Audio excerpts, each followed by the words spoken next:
The year is 1730 or 1830 or even 1930, people could only enjoy fresh produce. Becker says the other main difference is the length of time the foods are meant to be kept. In the 1800s, what if some of America's most satisfying breakfasts disappeared, not because they were unhealthy or outdated, but because convenience and advertising pushed them aside? For generations, families relied on simple, affordable meals that transformed humble ingredients into nourishing traditions. From bacon grease on bread and cornmeal, mush to red-eye gravy, potato cakes, and biscuits soaked in pot liquor, these breakfasts fueled workers, comforted children, and stretched tight budgets.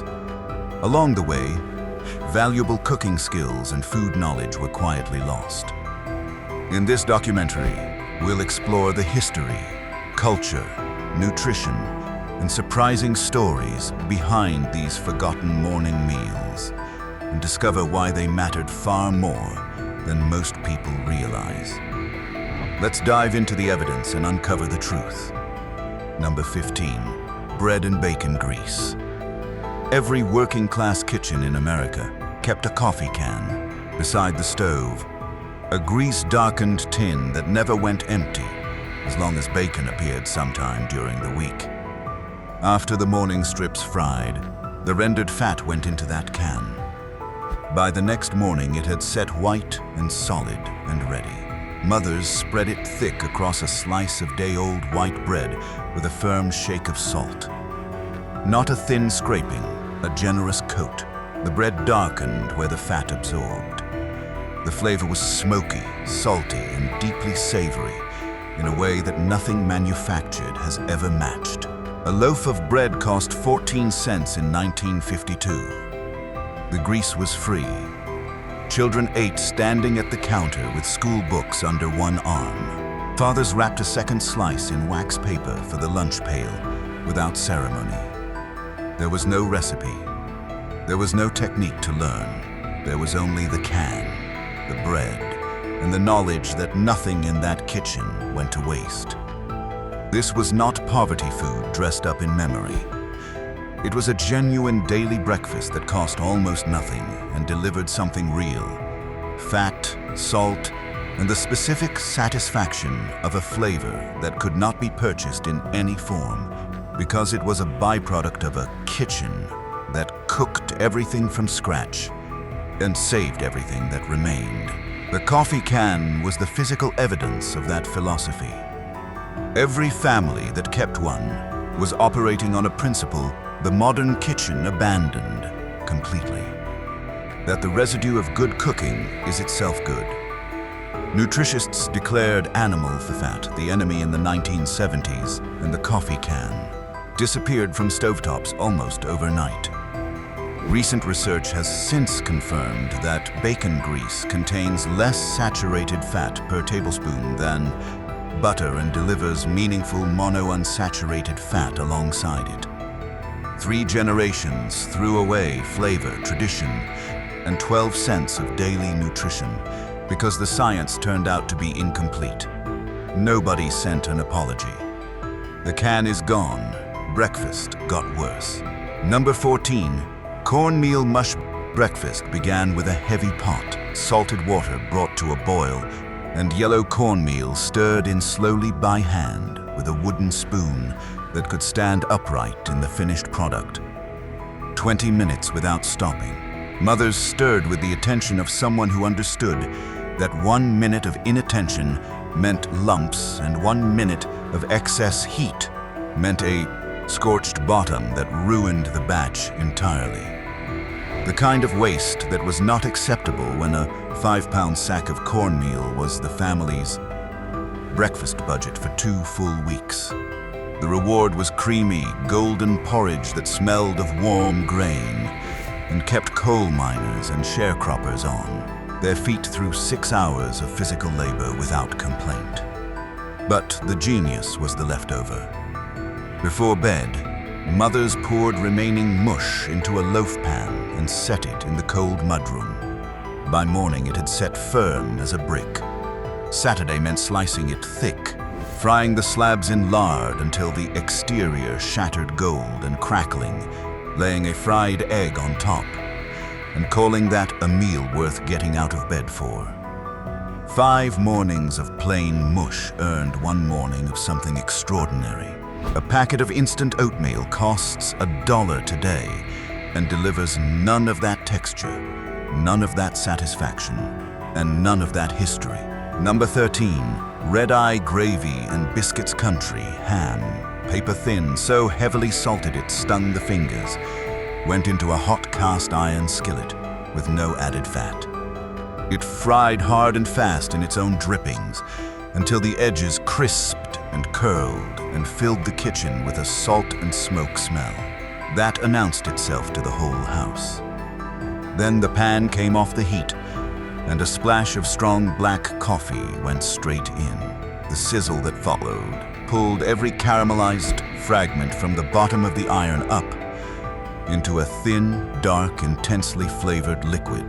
That was red-eye gravy, named for the reddish eye of fat that formed in the center as the drippings and coffee separated in the settling pan. Ladled over split buttermilk biscuits, the combination fed 6 people for less than a quarter.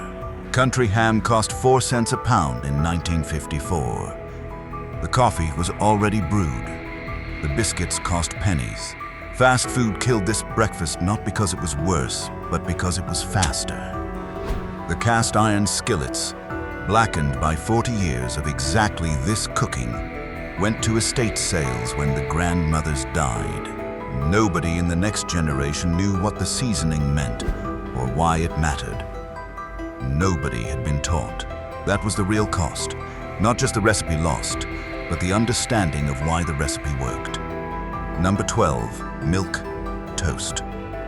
When someone was sick, when the money had run short, or when the cupboard held almost nothing, mothers made milk toast without apology.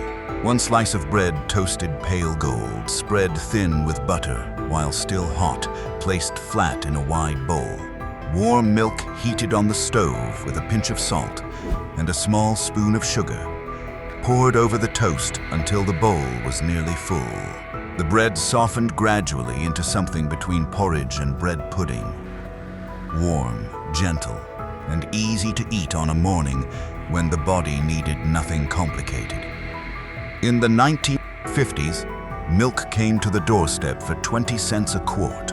Combined with day-old bread, the cost was about 3 cents per bowl.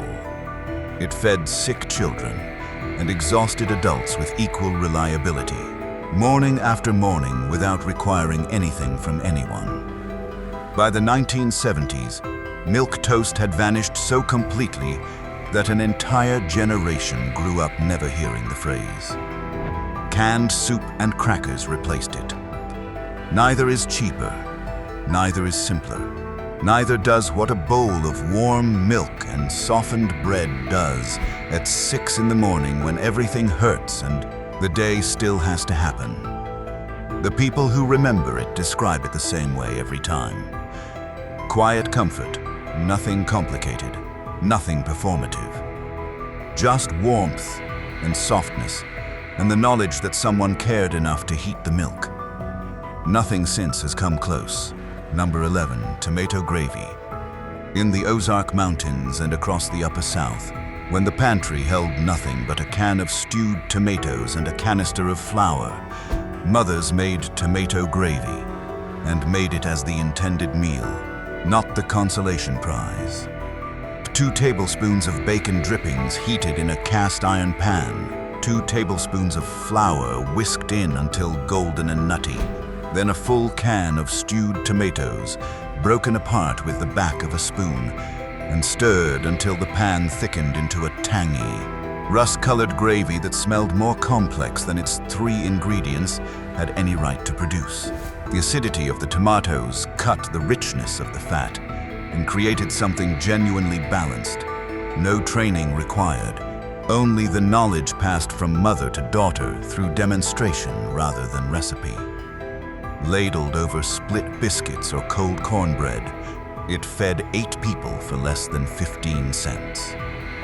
During the Depression, tomato gravy kept entire communities alive through winters with no meat and no money. When those families moved north for factory work, the gravy stayed behind. Their children grew up eating toast and jelly and never knew their grandmothers had started every morning with something that cost less, fed more, and tasted better. Food historians call it one of the most important lost dishes in American culinary history. Almost nobody remembers it now. Number 10, leftover potato cakes. Nothing was wasted in a 1950s kitchen.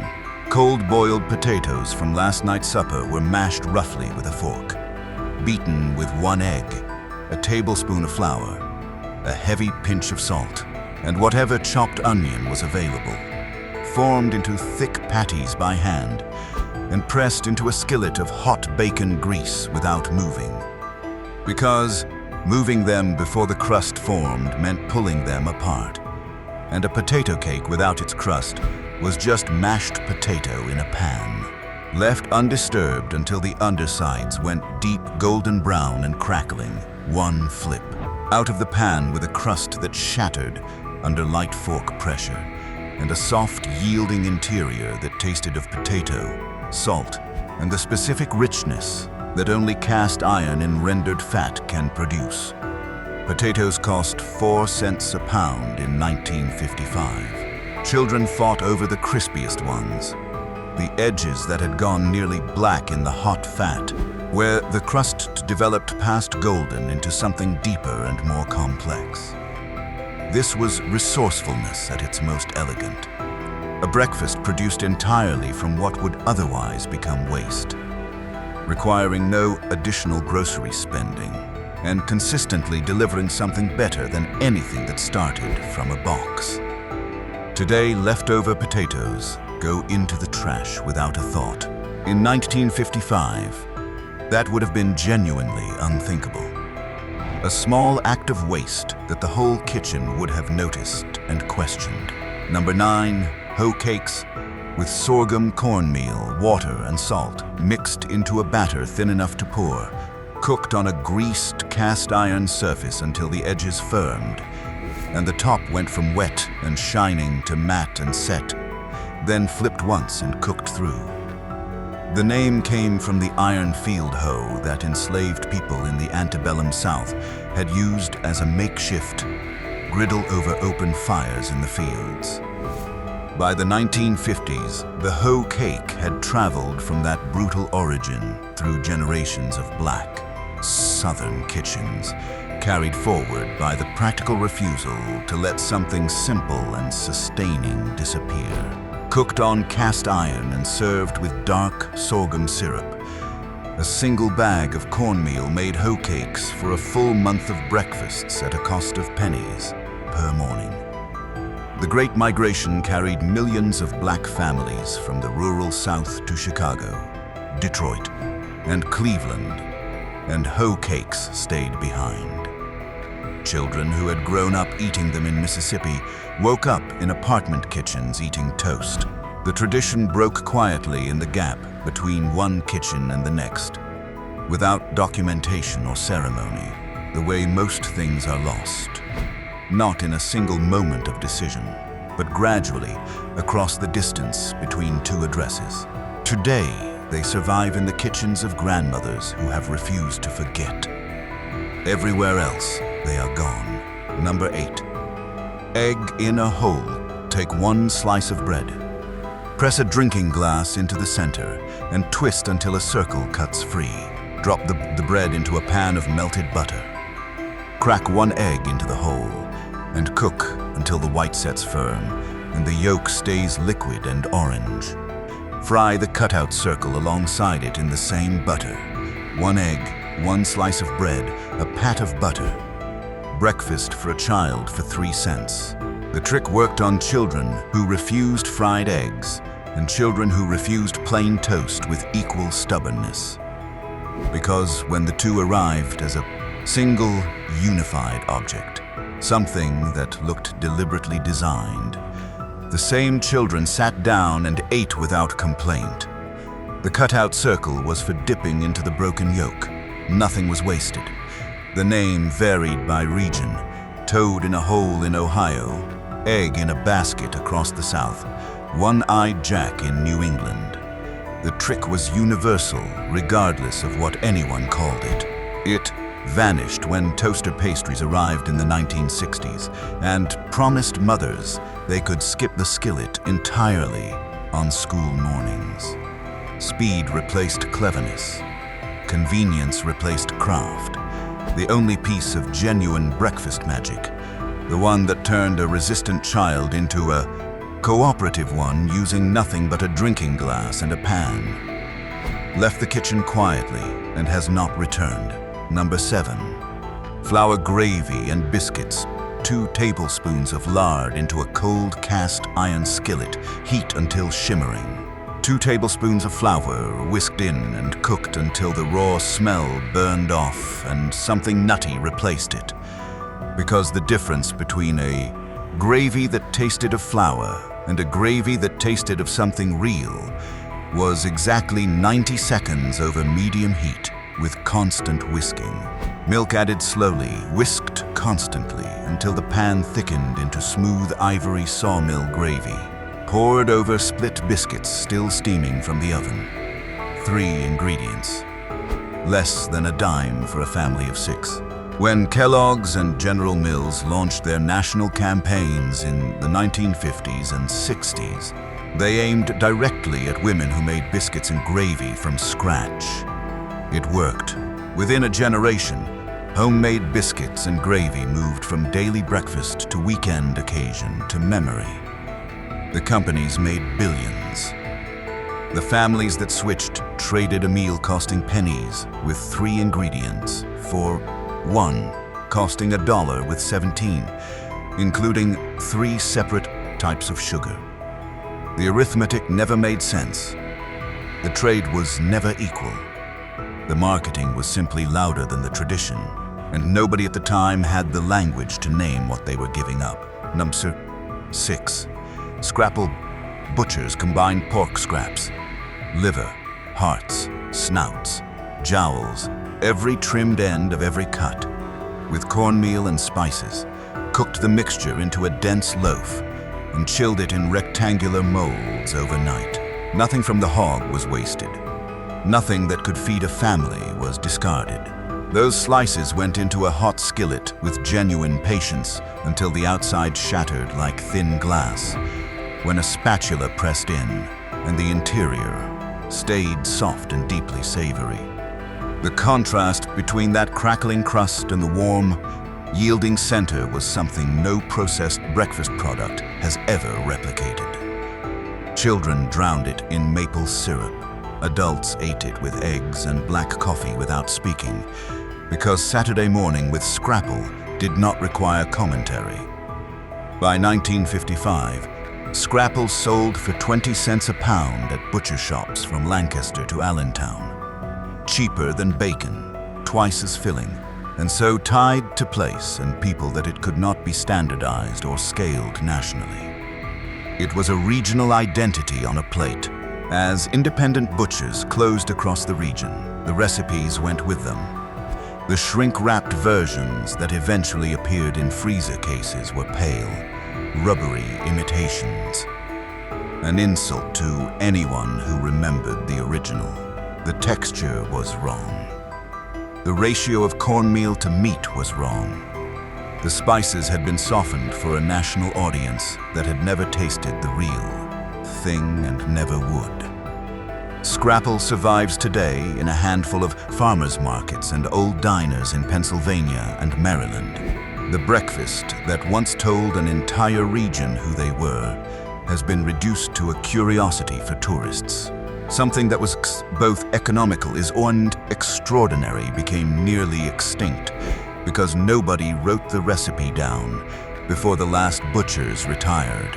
Number 5, fried cornmeal and blackstrap molasses. Yesterday's leftover cornmeal mush, set overnight in a loaf pan on the cold back porch, sliced, thick and fried it in hot lard until the outside went from pale to crackling gold. Then a generous pour of blackstrap molasses, dark as night, thick enough to move slowly across the plate and pool in the cracks of the crust. This was the breakfast that fueled cotton mill workers, rail yard laborers, and factory men across the working-class South through the first half of the 20th century. Blackstrap molasses cost 15 cents a jar in 1956 and was simultaneously one of the cheapest items in the pantry and one of the richest natural sources of iron, calcium, and magnesium, available to families who could afford neither fresh produce nor supplements. The fried cornmeal delivered dense carbohydrates. The molasses delivered minerals. Together, they provided the kind of sustained morning energy that refined cereal has never approached. This breakfast has been completely forgotten. Not because it failed, but because the products that replaced it were marketed more aggressively. Blackstrap molasses has vanished from most American pantries, replaced by maple-flavored corn syrup that costs more, delivers nothing nutritionally, and carries no history. The trade was made silently across 10 years in the 1960s. Nobody noticed until the molasses jar simply stopped appearing on the shopping list. Number 4. Buttermilk biscuits and sorghum flour. Lard cut in cold, buttermilk, cold, acidic. The chemical engine that worked with baking soda to lift the dough, stirred in minimally and turned onto a floured surface. Handled as little and as quickly as possible because warmth from the hands was the enemy of a tender crumb. Patted flat, never rolled. Cut with an overturned glass, pressed straight down without twisting, because twisting sealed the edges and killed the rise. Into a 450-degree oven for 12 minutes. The tops blistered gold, the interior layered, steaming, tender in a way no commercial product has replicated before or since. Split open while still steaming and drizzled with sorghum syrup so dark and thick it moved like January honey, slow, deliberate, reluctant. A 25-pound sack of flour cost $1.50 in 1950. 5. Lard cost pennies. Buttermilk was a byproduct of churning that farmers gave away. When Pillsbury introduced refrigerated biscuit dough in the 1960s, the homemade biscuit began its slow death. A 200-year skill died in a generation because the box was faster and the advertising was relentless. We traded mastery for convenience and have not stopped paying for it since. Every time someone opens a cardboard tube of biscuit dough, they are performing the end result of 40-year campaign to make them believe they could not do what their grandmothers did every morning before breakfast. Number 3. Water gravy and biscuits. When there was no milk for sawmill gravy and no ham for red-eye gravy, when the pantry was down to its last constituents, there was still flour, still lard, still water, and still a family that needed to eat. A tablespoon of lard melted in the skillet. A tablespoon of flour stirred in and cooked slowly, past pale gold, past regular gold, all the way to a deep amber that carried genuine toasted flavor. Because that nutty depth was the only flavor this gravy would have, and it had to carry the whole dish. Water added slowly, stirred constantly, seasoned with salt and black pepper, brought to a simmer until thick enough to cling to a biscuit without running off the plate. 3 ingredients. Cost almost nothing. Result, a family fed before the sun was fully up. This was the poorest breakfast on this list and the most important to understand. Water gravy kept families alive during the Depression in parts of Appalachia and the Deep South, where poverty had been ongoing long before 1929 and continued long after the official recovery ended. Mothers who could make water gravy taste good were not simply cooking. They were refusing quietly and without announcement to let the circumstances define the morning. This breakfast has no modern equivalent. No restaurant serves it. It exists only in the memories of people who grew up poor enough to need it, and proud enough to remember that they ate well. Anyway. Number 2, fried bread dough. Through the early 1950s, bread was still baked at home in many American kitchens. The long, patient process of mixing yeast dough, waiting through 2 rises, shaping loaves, sliding them into a hot oven. On baking day, when the dough was ready and a skillet of lard was already hot on the stove, mothers pinched off balls of raw yeast dough, pressed them flat between their palms, and dropped them into the hot fat. The dough hit the lard and hissed. It began to puff, slowly at first, then dramatically, swelling from flat to golden and hollow inside in 3 or 4 minutes. Dusted with granulated sugar, while still hot enough to partially melt it, or drizzled with whatever honey remained in the jar. The smell of warm yeast, hot fat, and caramelizing sugar filling a kitchen. A combination that no commercial bakery has ever reproduced, because it cannot be reproduced without a kitchen, a mother, and a morning that begins before the bread is done. When store-bought bread replaced home baking in the late 1950s, fried bread dough disappeared with it. The dough was already made. The lard was already hot. The only additional cost was patience. Without the baking day, there was no dough to pinch, no skillet already waiting, no reward for the children who had stood by and helped through the long morning. Today, it sells at state fairs for $5 a piece. In 1954, it was free, and it came from a mother's hands, and it was better. Number 1, biscuits and pot. Pot liquor was the dark, savory cooking liquid left at the bottom of the pot after a long evening of simmering collard greens, turnip tops, or cabbage with a ham hock. Mothers saved it the way they saved bacon grease. In a jar on the back of the stove, covered with a cloth, preserved deliberately as something that still had work to do. Reheated the next morning and poured over split biscuits, placed cut side up in a wide bowl. It was breakfast for families who had almost nothing. The greens came from the kitchen garden and cost nothing. The biscuits came from flour and lard for pennies. The pot liquor was a complete byproduct of supper. Liquid that any kitchen built after the 1960s would pour straight down the drain, because it looked dark and smelled unfamiliar, and nobody had taught them what it meant. What it contained: iron, calcium, vitamin C, potassium, folate, a complete nutritional profile assembled entirely from what the greens had released into the cooking water over hours of slow simmering. Researchers at Tuskegee University documented the benefits of regular pot liquor consumption as early as the 1930s, finding lower rates of childhood anemia and malnutrition in communities that ate it consistently.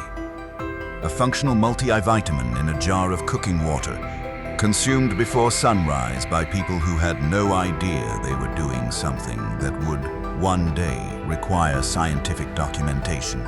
We poured it down the drain. We decided it looked old-fashioned. Then we spent decades buying vitamin supplements to replace what the greens pot had, provided for free. And we called that progress too. 15 breakfasts, a coffee can of bacon grease, a jar of pot liquor saved from last night's greens, a loaf pan of cornmeal mush set in the cold to slice and fry in the morning. 11 cents fed a family of 6 in 1953, not because those families were desperate, but because they were skilled. They knew things the cereal aisle spent 40 years trying to make them forget. The potato cakes, the red-eye gravy, the fried bread dough that smelled like something a state fair now charges $5 to approximate. Free knowledge, proven across generations, taken from us one advertisement at a time. So here is what comes next. Try one of these this week. Drop a comment and tell us which one your family still makes and exactly where you are from.